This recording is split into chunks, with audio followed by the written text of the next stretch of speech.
আসসালামু আলাইকুম রহমতুল্লাহ। সকলের উদ্দেশ্যে সালাম এবং শুভেচ্ছা। তো এখন আমরা একটা বিষয় নিয়ে কথা বলবো, যে বিষয়টা প্রত্যেকেই একটু নিজের মতো করে আগে ভাবতে হবে যে আসলে আমাদেরকে কি নিয়ে এখানে আলোচনাটা করা হচ্ছে। তো প্রত্যেকে বিষয়টা নিয়ে একটু ভাবো। হুম, এটা ভাবনার চিন্তার জন্যই দেওয়া হলো যে আসলে কি নিয়ে আমরা কথা বলছি, কি নিয়ে ভাববো আমরা। আচ্ছা দেখি কি নিয়ে ভাববো আমরা।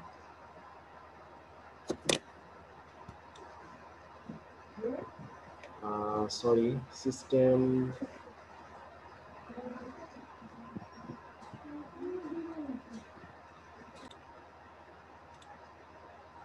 এখানে আমরা কি দেখতে পাচ্ছি? একটা ছবি দেখতে পাচ্ছি। কিসের ছবি দেখতে পাচ্ছি? রেসপন্স কি? বিরিয়ানি। বিরিয়ানি। বিরিয়ানি। আচ্ছা, শীতের সকাল, সকালবেলা এখন গোস্ত বিরিয়ানি খেতে আশা করি ভালোই লাগবে ইনশাআল্লাহ। এখন এর মধ্যে প্রধান যে উপাদানগুলো আমরা দেখতে পাচ্ছি, অবশ্যই চাল আছে, গোস্ত আছে, আর এখানে কিছু মরিচের ছবি দেখা যাচ্ছে, কিছু কাঁচা মরিচ দেখা যাচ্ছে, পাশ দিয়ে অবশ্য সালাদ, লেবু সাজানো আছে। তো মূল উপাদানগুলো আছে এই তিনটা উপাদান। এখন আরেকটা জিনিস এখানে দেখতে পাচ্ছি। এখানে কি দেখতে পাচ্ছি? স্যার, বালি আর লোহা। দেখতে মনে হচ্ছে চুম্বক। বালি, বালি আর চুম্বক। বালি, লোহার গোড়া, চুম্বক ইত্যাদি। Very good. আচ্ছা, এখন এই খাদ্যদ্রব্য থেকে যদি আমাদের এই চাল, গোস্ত ইত্যাদি জিনিসকে আলাদা করতে বলা হয়, যে হ্যাঁ এই উপাদানগুলোকে আলাদা আলাদা করে, আমি শুধু গোস্ত খাবো, আমি চাল খাবো না, তাহলে কি এটা আমার পক্ষে সম্ভব? অবশ্যই না সম্ভব। স্যার। কেন সম্ভব না? গোস্তের টুকরাগুলো তো চোখে দেখা যাচ্ছে। আমি গোস্তের টুকরা এভাবে হাত দিয়ে ধরবো, তুলে তুলে ঝেড়ে ভাতগুলা ফেলে দিয়ে শুধু গোস্তটা খাবো, কেন সম্ভব নয়? আমি মনে করি স্যার, চাল আর ডাল আলাদা। না, আমি এখানে তিনটা জিনিস লিখেছি, চাল, গোস্ত, মরিচ, যেগুলো চোখে দেখা যাচ্ছে, যার স্পষ্ট পার্থক্য বোঝা যাচ্ছে, তাহলে আমরা সহজেই এই উপাদানগুলোকে পৃথক করে নিতে পারি, পারি কিনা? জি স্যার। জি স্যার, পারি। বামের চিত্রে যেটা দেখা যাচ্ছে, সেখানে আমরা একটা পাত্রের ভিতরে কিছু সাধারণ বালি এবং সাথে কিছু লোহার গুঁড়া মিশিয়ে দিয়েছিলাম।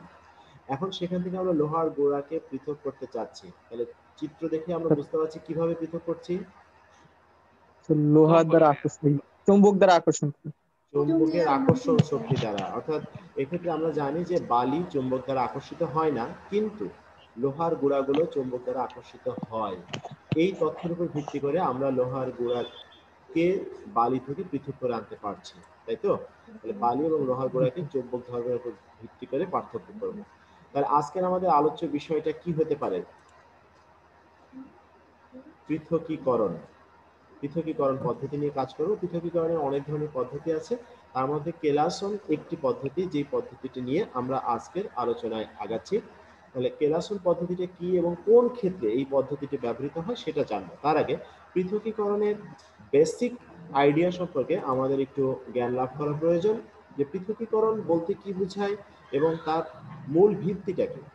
পৃথকীকরণ বলতে আমরা মূলত যেটা বুঝি, একাধিক উপাদান যুক্ত কোন সিস্টেম থেকে, একাধিক উপাদানযুক্ত কোনো মিশ্রণ থেকে তার একটা বা একাধিক উপাদানকে সেখান থেকে বিশুদ্ধ অবস্থায় পৃথক করে নিয়ে আসে, এটা হচ্ছে আমাদের মূল কনসেপ্ট।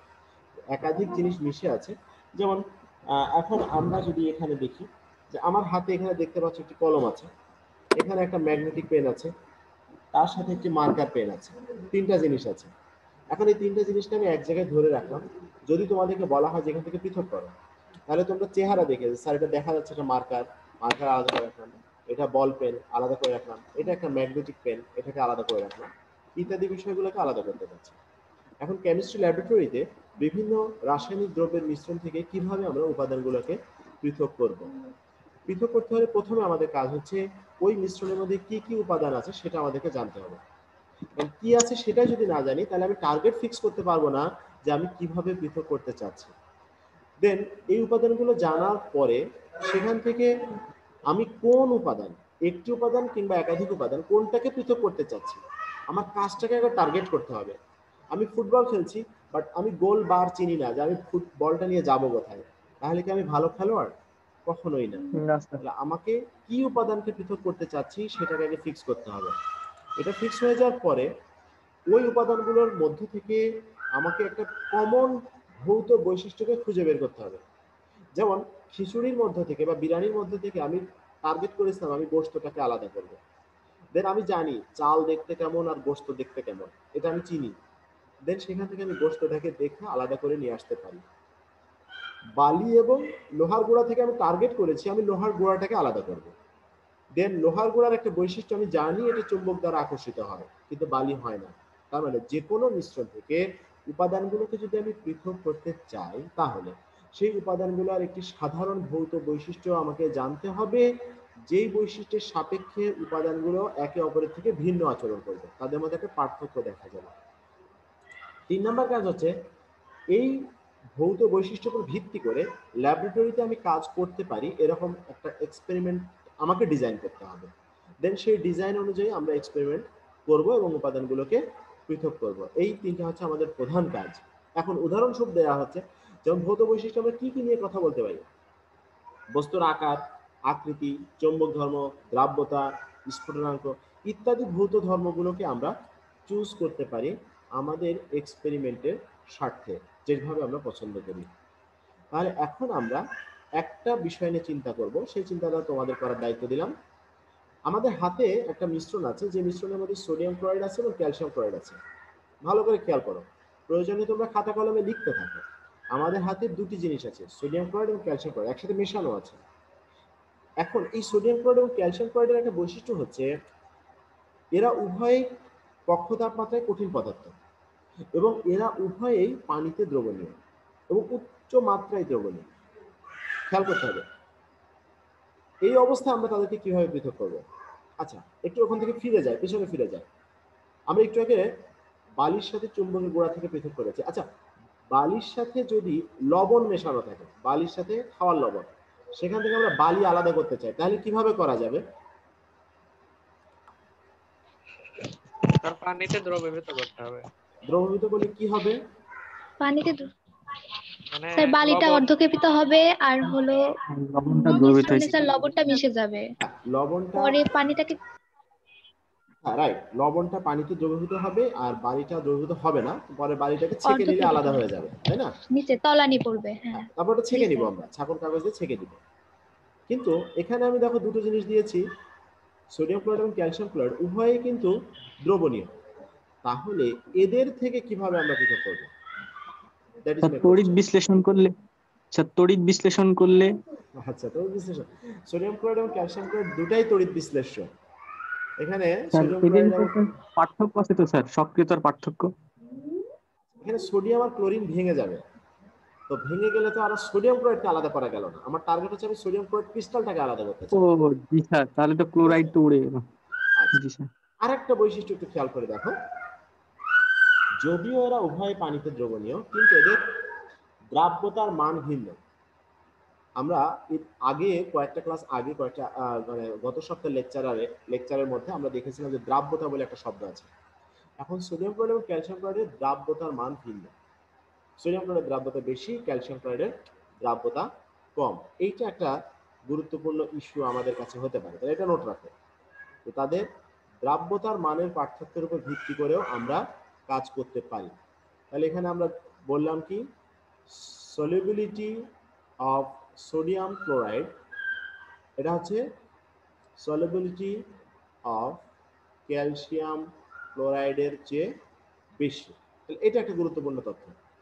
আরেকটা বিষয় হচ্ছে তাদেরকে যে আমরা একসাথে মিশিয়েছি, এই মিশ্রণের মধ্যে দুটো পরিমাণে বেশি আর কম এরকম নিয়েছি, মানে 50-50 মিশাই নাই। মনে করো আমরা সোডিয়াম ক্লোরাইড নিয়েছি 80%, মিশ্রণের মধ্যে সোডিয়াম ক্লোরাইড আছে 80%, আর ক্যালসিয়াম ক্লোরাইড নিয়েছি সেখানে অনলি 20%। এটা একটা বৈশিষ্ট্য যে আমরা কম বেশি করে নিয়েছি এবং তাদের দ্রাব্যতা ভিন্ন। এই বৈশিষ্ট্যকে ভিত্তি করে তাদেরকে পৃথক করা যাবে এবং সেই পৃথকীকরণ পদ্ধতির নামই হচ্ছে কেলাসন, যা আমরা আজকে আলোচনা করব। কেলাসন জিনিসটা কি? পানিতে দ্রবণীয় দুটি স্ফটিক আকার পদার্থের মিশ্রণ থেকে একটি উপাদানকে বিশুদ্ধ অবস্থায় পৃথক করতে এই প্রক্রিয়াটি ব্যবহৃত হয়। তাহলে খেয়াল রাখতে হবে কাদের জন্য প্রযোজ্য? যারা স্ফটিক গঠনে থাকে। এবং কোন মিশ্রণ থেকে? যে ক্ষেত্রে মিশ্রণের উভয় উপাদান পানিতে দ্রবণীয়, উভয়েই পানিতে দ্রবণীয়। সেখান থেকে দুটি উপাদানই পৃথক করা যাবে কি না, দুটি উপাদানকে বিশুদ্ধ অবস্থায় পৃথক করা যাবে না। নর্মালি একটা উপাদানকে পৃথক করা যাবে। কোনটাকে? যেটা দ্রবণের মধ্যে মানে মিশ্রণের মধ্যে পরিমাণে বেশি থাকে সেইটাকে বিশুদ্ধ অবস্থায় পৃথক করা যাবে। তাহলে এটি একটি বিশেষ পদ্ধতি, সকল ক্ষেত্রে ব্যবহার্য নয়, বিশেষ কিছু ক্ষেত্রে ব্যবহার্য। এখন সেই বিষয়টা সম্পর্কে আমরা একটু বিস্তারিত আলোচনায় আসি। যে কেলাসন কাকে বলে যদি আমরা সংজ্ঞা হিসাবে দিতে চাই, তাহলে নির্দিষ্ট দ্রাবকে দ্রবণীয় কঠিন বস্তুর উত্তপ্ত সম্পৃক্ত দ্রবণ। এখানে একটা বিষয় একটু হাইলাইট করো যে উত্তপ্ত অবস্থায় কাজটি করা হয়, এখানে তাপের একটা ব্যাপার আছে। উত্তপ্ত সম্পৃক্ত দ্রবণকে ধীরে ধীরে শীতল করে দ্রবীভূত পদার্থকে দ্রবণ থেকে সুষম কেলাস আকারে পৃথক করার পদ্ধতিকে কেলাসন বলে। এটা একটা ফর্মাল ল্যাঙ্গুয়েজ আমি ইউজ করেছি, তোমরা তোমাদের মতো ল্যাঙ্গুয়েজ ইউজ করতে পারো। মূল কথা হচ্ছে যে একটা দ্রবণ বানাতে হবে, যেই দ্রবণটাকে উচ্চ তাপমাত্রায় সম্পৃক্ত করতে হবে এবং সেই সম্পৃক্ত দ্রবণকে ঠান্ডা করতে থাকলে সেই দ্রবণের একটি দ্রব যেটা পরিমাণে সবচেয়ে বেশি আছে সেই দ্রবটি আস্তে আস্তে কেলাস আকারে পৃথক হয়ে যায়। এই প্রক্রিয়াটির নামই হচ্ছে কেলাসন। দ্রাবক হিসাবে শুধু পানি ব্যবহার করা হবে এমন না, যে কোনো দ্রাবক আমরা এক্ষেত্রে ব্যবহার করতে পারি, যেমন hexane, tetrachloromethane, toluene, chloroform, propanone, alcohol ইত্যাদি। আচ্ছা, এই যৌগগুলোর মধ্যে অধিকাংশ জৈব যৌগ এখানে লিখেছি, সবগুলা তোমাদের পরিচিত নাও হতে পারে। হেক্সেন একটি অপোলার জৈব যৌগ যার সংকেত C6H14। টেট্রাক্লোরোমিথেন বা এটাকে কার্বন টেট্রাক্লোরাইডও বলা যায়, হ্যাঁ, এটা সংকেত CCl4। টলুইন এটা একটা অ্যারোমেটিক জৈব যৌগ যার সংকেত একটা বেনজিন থাকবে, বেনজিনের সাথে একটা অতিরিক্ত মিথাইল মূলক যুক্ত থাকবে। ক্লোরোফর্ম এটা হচ্ছে CHCl3, এটাকে ট্রাইক্লোরোমিথেনও বলা যায়। তারপর প্রোপানন, প্রোপাননকে আরেকটা নামে ডাকা হয় অ্যাসিটোন, এটা সংকেত CH3COCH3, এটা হচ্ছে প্রোপানন বা অ্যাসিটোন। অ্যালকোহল, অ্যালকোহল একটি সাধারণ নাম, এটা মিথানল ইথানল যে কোনো কিছু ব্যবহার করা হতে পারে। যেমন যদি মিথানল হয় তাহলে CH3OH, এটার নাম হচ্ছে মিথানল। আর পানিতে সবাই চিনি। তাহলে এরকম বিভিন্ন রকম দ্রাবক আমরা এখানে ব্যবহার করতে পারি। এই প্রক্রিয়ার মধ্যে কিছু সীমাবদ্ধতা আছে, যেমন মিশ্রণের সকল উপাদান সবসময় সংগ্রহ করা যায় না। একটা মিশ্রণের মধ্যে 5টি উপাদান আছে, 5টি উপাদানকেই বিশুদ্ধ অবস্থায় সংগ্রহ করা যাবে এর নিশ্চয়তা নেই। একটা উপাদান তো যাবেই, কখনো কখনো 2টি 3টি করা যেতে পারে, তবে সবগুলাই করা যাবে এর নিশ্চয়তা নেই। দ্বিতীয়ত, তাপ উৎপাদী প্রক্রিয়ায় পদ্ধতিটি উপযুক্ত নয়। দ্রাব্যতার উপরে প্রভাব বিস্তারকারী নিয়ামক সমূহ আলোচনায় তোমরা জেনেছো যে যখন সলভোলাইসিস প্রক্রিয়ায় কোনো কিছু দ্রবীভূত হয় সেক্ষেত্রে তাপ উৎপাদী সলভোলাইসিস প্রক্রিয়া বলে একটা প্রক্রিয়া আছে। এই প্রক্রিয়াটির ক্ষেত্রে আমাদের এই পদ্ধতিটি প্রযোজ্য হয় না, অর্থাৎ মূল সমস্যাটা হচ্ছে সলভোলাইসিসের ক্ষেত্রে। তাছাড়া সলভেশনের ক্ষেত্রে নর্মালি প্রবলেমটা হয় না। তৃতীয়ত, স্ফটিক নয় যারা কঠিন দশায় থাকে না এদের ক্ষেত্রে এটা প্রয়োগ করা যায় না, মানে তরল পদার্থের মিশ্রণ থেকে কেলাসন প্রক্রিয়ায় উপাদানকে পৃথক করা যাবে না। এই হচ্ছে মোটামুটি আমাদের কেলাসন। এখন আমরা কিভাবে এক্সপেরিমেন্ট করব? আমাদের কাজ ছিল কি, ভৌত বৈশিষ্ট্যকে খুঁজে বের করার পরে আমাদের একটি এক্সপেরিমেন্টাল মেথড ডিজাইন করতে হবে, যেই মেথডের সাপেক্ষে আমরা তাদেরকে পৃথক করব। তো প্রথম যেটা হচ্ছে উপযুক্ত দ্রাবক বাছাই। এই যে hexane, carbon tetrachloride, toluene, alcohol, পানি, যে অনেকগুলো দ্রাবকের কথা বলা হলো, এখান থেকে একটা উপযুক্ত দ্রাবক বাছাই করতে হবে। উপযুক্ততা কিসের ভিত্তিতে? উপযুক্ততা এই ভিত্তিতে যে আমার মিশ্রণের প্রতিটি উপাদান যেই দ্রাবকে দ্রবীভূত হয়ে যাবে। এমন হলো যে আমি আমার একটা দ্রাবক ব্যবহার করলাম, মিশ্রণের উপাদানগুলো দ্রবীভূত হলো না, তাহলে সেই দ্রাবকটি আমার কাজের জন্য উপযুক্ত নয়। দ্বিতীয় কাজ হচ্ছে দ্রবণ তৈরি করতে হবে এবং সেটাকে উচ্চ তাপমাত্রায় সম্পৃক্ত করতে হবে। আমি যে কোনো পরিমাণ দ্রাবক যোগ করে দ্রবণ তৈরি করে নিলাম, দ্রবণ তৈরি করার পরে সেই দ্রবণটি সম্পৃক্ত নাও হতে পারে, সেটা অসম্পৃক্ত অবস্থায় থাকতে পারে। সেক্ষেত্রে তাপ প্রয়োগ করতে হবে। তাপ প্রয়োগ করলে কি হবে? দ্রাবক বাষ্পীভূত হবে, দ্রাবকের পরিমাণ কমতে থাকবে। যখন দ্রাবকের পরিমাণ কমে যাবে, অল্প দ্রাবকের মধ্যে পূর্বোক্ত পরিমাণ দ্রব্য থাকা অবস্থায় সেটা একসময় সম্পৃক্ত হয়ে যাবে। দেন সম্পৃক্ত হওয়ার পরে ওই উত্তপ্ত অবস্থাতে ঠান্ডা করার আগেই গরম দ্রবণটাকে ছেঁকে আলাদা করে নিতে হবে। আচ্ছা, এই কাজটা দুইভাবে করা যায়। উত্তপ্ত অবস্থায়ও ছেঁকে নেওয়া যায়, অথবা শীতল অবস্থায় ছেঁকে নিয়ে পরে উত্তপ্ত করা যায়। দুটাই কারেক্ট, তবে উত্তপ্ত অবস্থায় ছাঁকতে পারলে সেটার কাজের মান ভালো হবে। দেন শীতলীকরণ, এটাকে ঠান্ডা করতে হবে। এখন শীতলীকরণ আবার দুইভাবে করতে পারি আমরা। দ্রুত, মানে চারিদিকে বরফ টরফ দিয়ে ফ্রিজের মধ্যে রেখে খুব দ্রুত অল্প সময়ের মধ্যে এটাকে ঠান্ডা করে ফেলতে পারি, অথবা ধীরে ধীরে আস্তে আস্তে সময় নিয়ে সিম্পলি টেবিলের উপরে রেখে বাতাসে এটাকে শীতল করতে পারি। তবে একটা বৈশিষ্ট্য হচ্ছে, যদি আমরা ধীরে শীতল করি তাহলে কেলাসগুলোর আকার বড় বড় হবে, আর যদি দ্রুত শীতল করে ফেলি কেলাসগুলোর আকার ছোট ছোট হবে।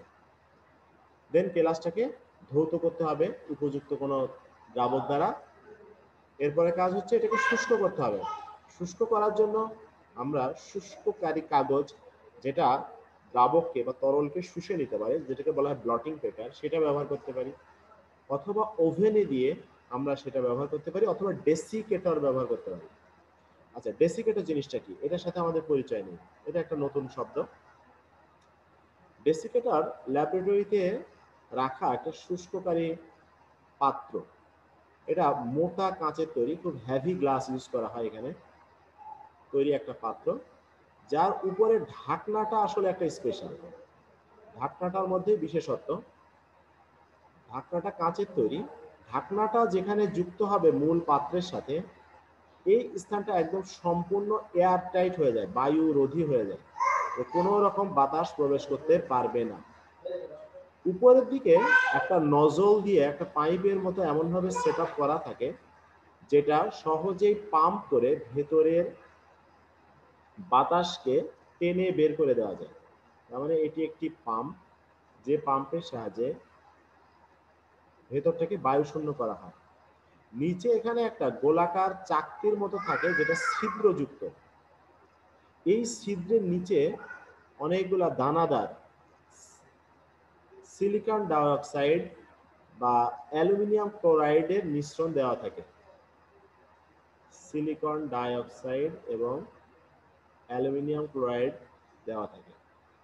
আর এই ট্রের উপরে, এই যে ছিদ্রযুক্ত ট্রের নিচে থাকে সিলিকা, ট্রের উপরে কাঙ্ক্ষিত বস্তুকে রাখা যায়।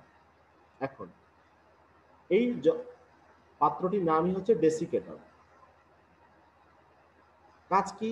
কাজ হচ্ছে আমরা প্রথমে ভেতরে বায়ু পাম্প দিয়ে শূন্য করে নিব, এরপরে ভেতরে জিনিসটা রাখার পরে সিলিকন ডাইঅক্সাইড এবং অ্যালুমিনিয়াম, এদের উভয়েরই বৈশিষ্ট্য হচ্ছে এরা পানিগ্রাহী পদার্থ বা পানি শোষী পদার্থ। তাহলে আমরা যে নমুনাটা শুষ্ক করতে চাচ্ছি, সেই নমুনার ভিতরে যদি কিছু বাষ্প বা পানি যুক্ত থাকে, তাহলে সিলিকা সহজেই সেই পানিটাকে নিজেরা টেনে শুষে নিবে এবং নমুনাটি সম্পূর্ণ শুষ্ক হয়ে যাবে। এটা একটি ধীর প্রক্রিয়া, 4-5 ঘন্টা সময় লাগে পুরো প্রসেসটা কমপ্লিট করতে। এরপরে লাস্ট একটা কাজ হচ্ছে, আমি যতটুকু কেলাস সংগ্রহ করলাম, মোট মিশ্রণের সাপেক্ষে আমি কেলাস কতটুকু পেলাম, সেই বিষয়টাকে গাণিতিকভাবে হিসাব করা, যেটাকে বলা হয় ইল্ড ক্যালকুলেশন বা উৎপাদন মাত্রার হিসাব। এটা হচ্ছে একটা আউটলাইন দেওয়া হলো। এখন সেই আউটলাইন অনুযায়ী প্র্যাকটিক্যালি আমাদের কাজটা করতে হবে। এখন কেলাসনের পাশাপাশি আরেকটি বিষয় আমাদের জানার আছে, যেটাকে বলা হয় আংশিক কেলাসন বা ফ্র্যাকশনাল ক্রিস্টালাইজেশন। ফ্র্যাকশনাল ক্রিস্টালাইজেশন কখন ব্যবহৃত হয়, কোথায় ব্যবহৃত হয়, এটা ধারণাটা কি? এটা ধারণা হচ্ছে যে যখন কোনো মিশ্রণের মধ্য থেকে আমরা একাধিক উপাদানকে পৃথক করতে চাচ্ছি, যতগুলো উপাদান আছে তার প্রত্যেকটাকেই পৃথক করতে চাচ্ছি, এবং সেক্ষেত্রে প্রতিটি উপাদান যখন একই দ্রাবকে দ্রবণীয় হচ্ছে, সেখান থেকে ধাপে ধাপে স্টেপ বাই স্টেপ একটা প্রক্রিয়ার মাধ্যম দিয়ে প্রত্যেকটি উপাদানকে যখন পৃথক করব, সেই প্রক্রিয়াটিকে বলা হবে আংশিক কেলাসন বা ফ্র্যাকশনাল ক্রিস্টালাইজেশন। এক্ষেত্রে যখন আমরা পুরো জিনিসটাকে একসাথে মিশিয়ে নেব, জাস্ট কল্পনা করো যে আমরা একটা মিশ্রণ নিয়েছি যার মধ্যে 3টি উপাদান, এ বি সি। এখন মনে করো তিনটে উপাদানই খুব কাছাকাছি পরিমাণে আছে বা তিনটা একই রেশিওতে আছে। মনে করো এটাও 33%, এটাও আছে মনে করো 33%, আর এটা মনে করো আছে 34%। এখন আমরা চাচ্ছি এ বি সি তিনটাকে আলাদা করব। এখন যদি তাদের দ্রাব্যতা কম বেশি হয়, তাদের দ্রাব্যতা একে অপরের সমান না হয়, তাহলে তাদেরকে মিশ্রিত করে দ্রবণ বানিয়ে সেটাকে তাপ প্রয়োগে যখন সম্পৃক্ত করা হবে, দেন এটাকে ঠান্ডা করা হবে। যেই উপাদানটির দ্রাব্যতা সবচেয়ে কম, সেই উপাদানটি সবার আগে কেলাসিত হবে।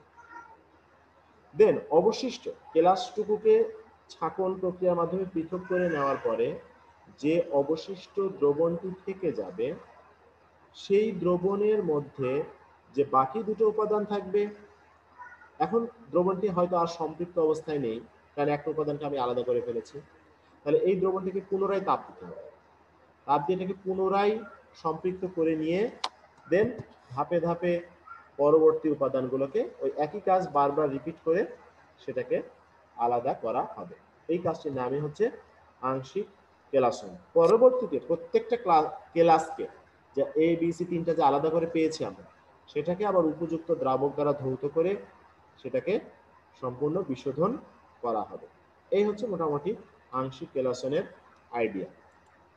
এখন আরেকটা প্রক্রিয়াকে বলা হয় পুনঃকেলাসন বা রিক্রিস্টালাইজেশন।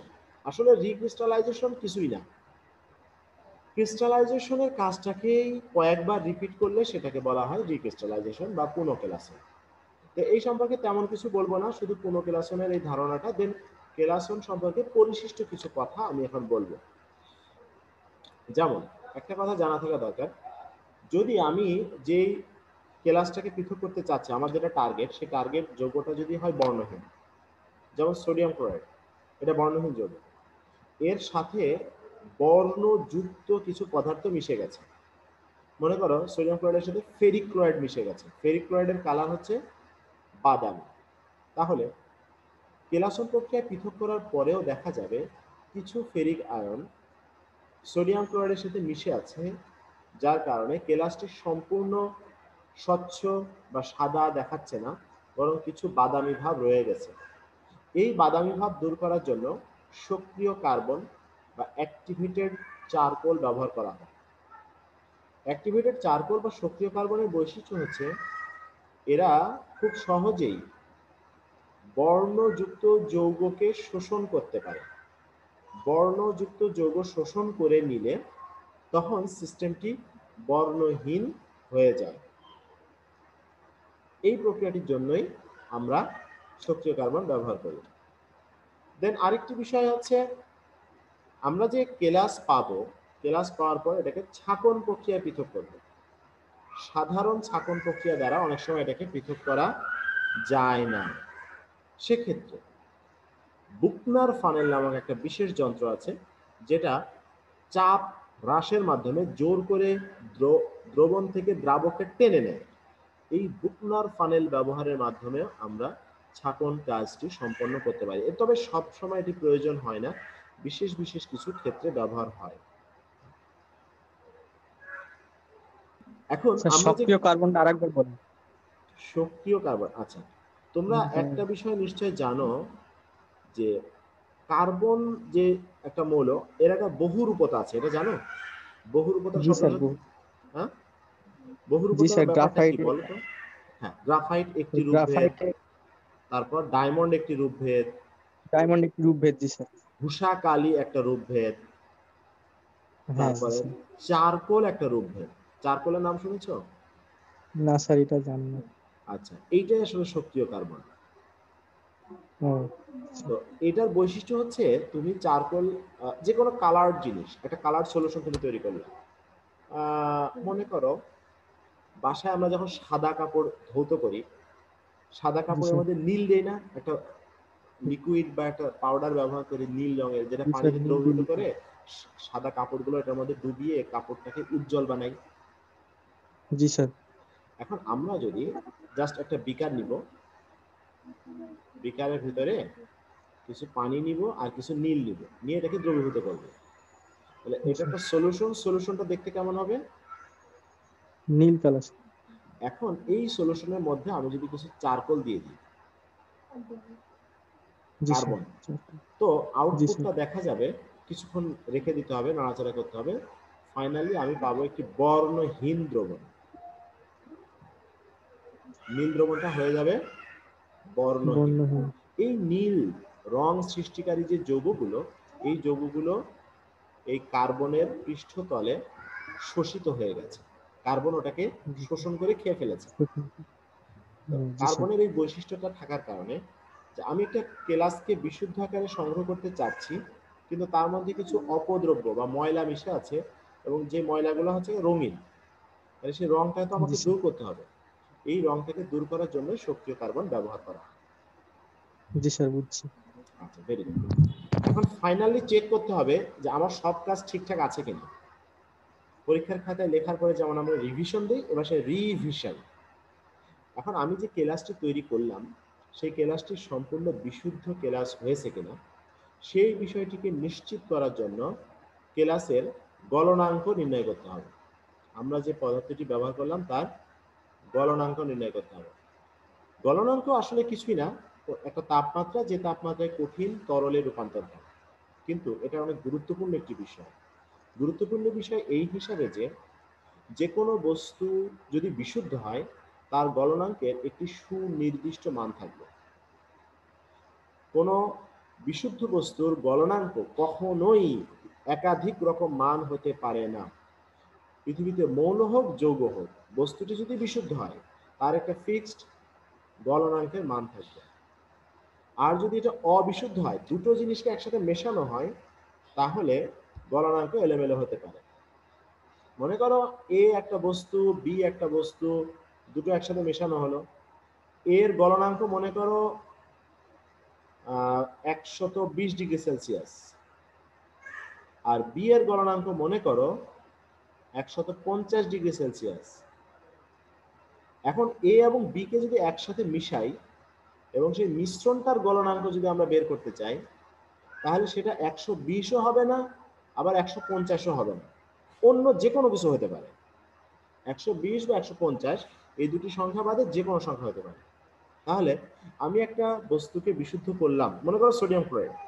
সোডিয়াম ক্লোরাইডের গলনাঙ্ক কত জানো?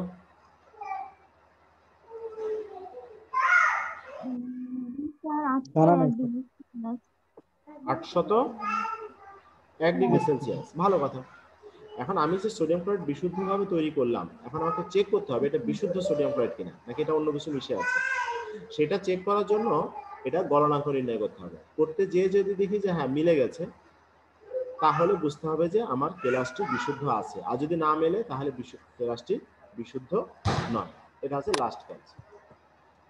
আর এপাশে একটা ছোট্ট নোট, সেটা হচ্ছে যে আমরা যখন শীতল করব, আমরা এর আগে শুনলাম যে শীতল দুইভাবে করা যায়, ধীরে ধীরে করা যায় এবং দ্রুত করা যায়। তো অবশ্যই আমরা ধীরে ধীরে শীতল করব। ধীর প্রক্রিয়াটি উত্তম, কারণ এক্ষেত্রে কেলাসের আকার বড় হবে, কেলাসগুলো স্থায়ী হবে। আর যদি দ্রুত শীতল করি তাহলে কেলাসগুলো ছোট ছোট হবে এবং একটু পরে দেখা যাবে যে এটা আবার ভেঙে নষ্ট হয়ে যেতে পারে, গলে যেতে পারে। এজন্য ধীর শীতলকরণ প্রক্রিয়াটি উত্তম। তাহলে কেলাসন সম্পর্কে কিছু সাইড নোট দেওয়া হলো। এখন তোমাদের একটা কাজ দিব। কি কাজ? এটা আসলে ল্যাবরেটরিতে তোমাদেরকে করানো হয় বা করানো হবে। যদি আমরা করোনা সংকট দূর হয়ে যায়, ক্লাসরুমে এসে আমরা ক্লাস করতে পারি, তখন ইনশাআল্লাহ প্র্যাকটিক্যাল কাজ হবে যে সাধারণ খাদ্য লবণ থেকে বিশুদ্ধ সোডিয়াম ক্লোরাইডের কেলাস প্রস্তুতি। মাধ্যমিক শ্রেণীতেও এই বিষয়টা সম্পর্কে তোমরা কিছুটা ধারণা পেয়েছিলে। তো আমরা একটা ছোট্ট ধারণা দিয়ে দিব এখানে। এখানে আমি একটা চিত্র দেখতে পাচ্ছি যেখানে ময়লাযুক্ত খাবারের লবণ আছে। এখন এখান থেকে আমি বিশুদ্ধ সোডিয়াম ক্লোরাইড প্রস্তুত করতে চাচ্ছি। তাহলে প্রথম ধাপে কাজ কি বলতো?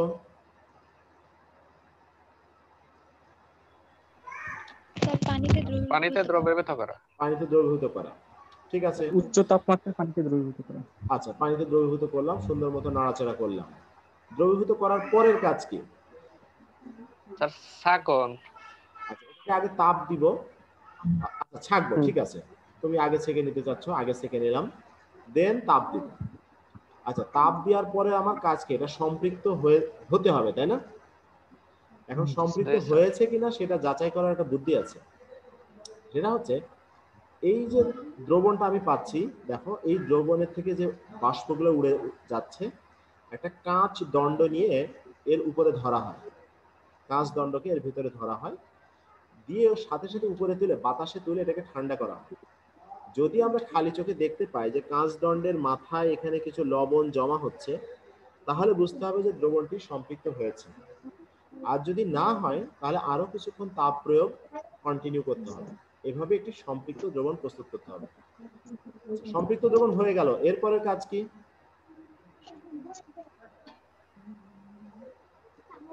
ওমর ফারুক, স্যার সেটা শীতল করতে হবে স্যার। শীতল করতে হবে। এই যে সম্পৃক্ত দ্রবণ প্রথম চিত্র দেখো চেক হচ্ছে, তারপরে শীতল করছে, ভেতরে আস্তে আস্তে এরকম ক্রিস্টাল দেখা যাবে এবং শেষ পর্যন্ত পুরো সলিউশনের মধ্যে ক্রিস্টাল তৈরি হয়ে যাবে। জি স্যার। তাহলে এটাই ছিল আমাদের আজকের মূল আলোচ্য বিষয়। এখন তোমাদেরকে একটা কাজ দিব, সেটা হচ্ছে এই যে লাস্ট যে বিষয়টা আমরা শিখলাম তার উপরে একটা প্রতিবেদন তৈরি করতে হবে। অবিশুদ্ধ খাদ্য লবণ থেকে বিশুদ্ধ সোডিয়াম ক্লোরাইড প্রস্তুতি। অবিশুদ্ধ খাদ্য লবণ থেকে বিশুদ্ধ সোডিয়াম ক্লোরাইড প্রস্তুতি।